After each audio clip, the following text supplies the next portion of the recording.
Selamat datang pada mata kuliah Konstruksi Sosial Teknologi. Topik kali ini adalah mengenai pengindustrian inteligensi. Kerangka pembahasan yang akan disampaikan, yang pertama mengenai pengertian pengindustrian inteligensi, yang kedua proses dan institusi dalam pengindustrian inteligensi, dan yang ketiga adalah faktor-faktor penting dalam penyelenggaraan aktivitas pada setiap institusi. Pada kuliah sebelumnya telah disampaikan bahwa teknologi merupakan informasi preskriptif. Fenomena teknologi merupakan hasil akhir penerjemahan informasi preskriptif tersebut menjadi suatu sistem teknologi yang fungsional, bisa dalam bentuk fisik benda-benda fungsional atau suatu proses yang terakomodasi dalam bentuk fisik, misalnya petunjuk kerja atau manual, atau prosedur pelaksanaan aktivitas dan lain-lain.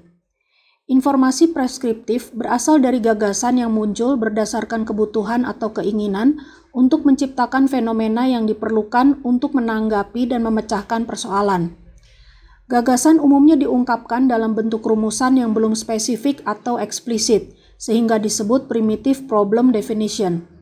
Bila persoalannya dianggap penting untuk ditanggapi, maka akan ditindaklanjuti dengan serangkaian analisis untuk mengenali dan memahami faktor-faktor yang melandasi terjadinya persoalan dan untuk dicarikan solusinya.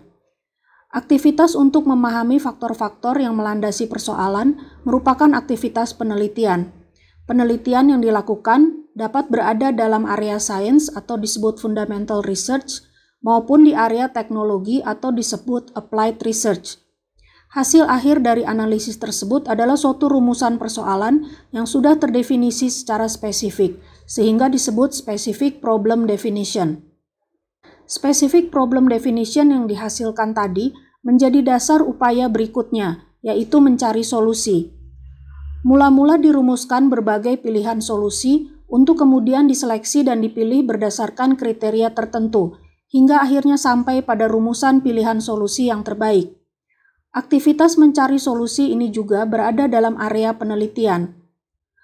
Rumusan solusi terbaik yang dipilih tersebut perlu diolah lagi untuk menghasilkan suatu rancangan sistem yang bila difungsikan diharapkan merupakan solusi terhadap persoalan yang dihadapi. Perancangan adalah aktivitas tahap akhir dalam proses perumusan preskripsi teknologi untuk menciptakan fenomena teknologi.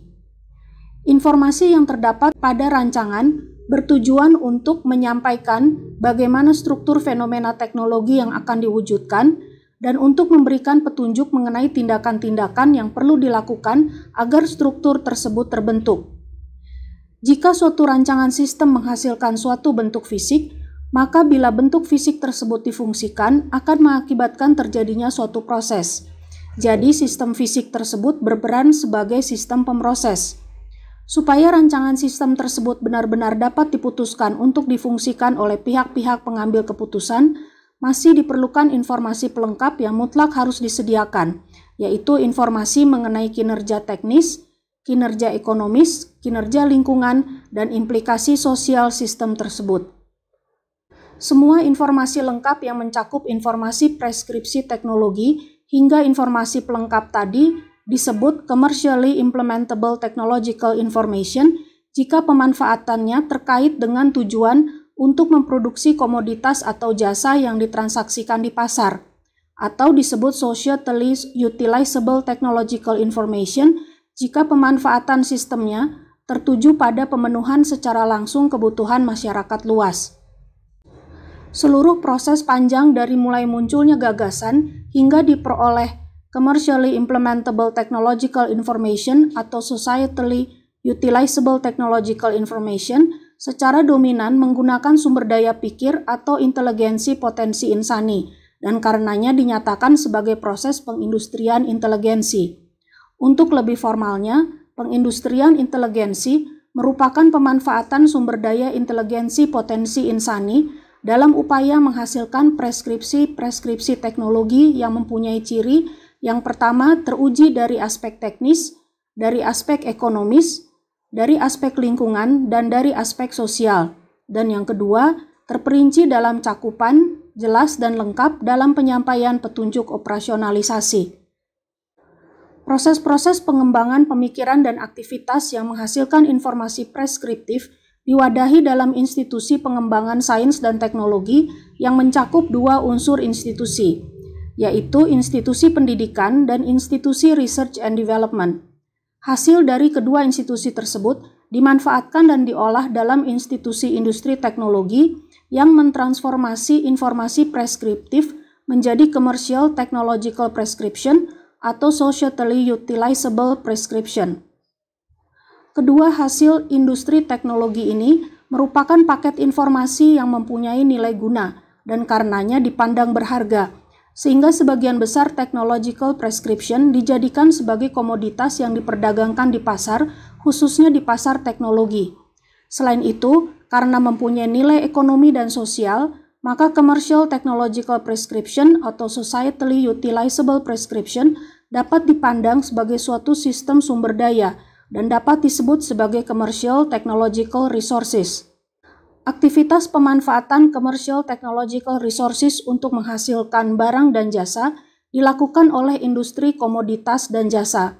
Jadi dapat dikatakan bahwa industri komoditas dan jasa merupakan konsumen dari komoditas yang dihasilkan oleh industri teknologi. Berbeda dari jaringan institusi pengindustrian inteligensi yang bertumpu pada sumber daya pikir atau inteligensi potensi insani, sumber daya utama yang menjadi masukan dari proses-proses dalam industri penghasil komoditas dan jasa adalah sumber daya alam, sedangkan masukan instrumental untuk aktivitas produksi dalam industri komoditas dan jasa adalah dana dan tenaga kerja. Sumber daya alam yang menjadi masukan sistem produksi dapat berupa material, energi, atau medan potensial. Sumber daya alam yang berupa material dapat berupa sumber daya hayati seperti hutan dan ikan, sedangkan sumber daya mineral atau non-hayati dapat berupa lahan, batu bara, minyak bumi, dan lain-lain. Sumber daya yang termasuk energi misalnya adalah air, angin, dan cahaya matahari, dan sumber daya yang termasuk dalam medan potensial misalnya adalah gravitasi dan medan elektromagnetik. Masukan instrumental yang berupa tenaga kerja dapat dibedakan menjadi 3 kategori, yaitu yang pertama adalah tenaga ahli yang berperan sebagai pembawa pengetahuan dalam bidang sains dan teknologi yang berkaitan dengan jenis teknologi yang difungsikan dalam sistem produksi, dan mempunyai kemampuan untuk mengembangkan solusi-solusi yang lebih baik dalam menangani sistem produksinya. Yang kedua adalah tenaga terampil, yang memiliki kemampuan teknologi yang secara langsung berkaitan dengan kemampuan-kemampuan teknis yang diperlukan dalam mengoperasikan sistem produksi. Dan yang ketiga adalah tenaga kerja yang terutama dimanfaatkan untuk melengkapi kemampuan operasi sarana produksi dan kemampuan yang dominan diperlukan dalam segi fisik dan potensi insani.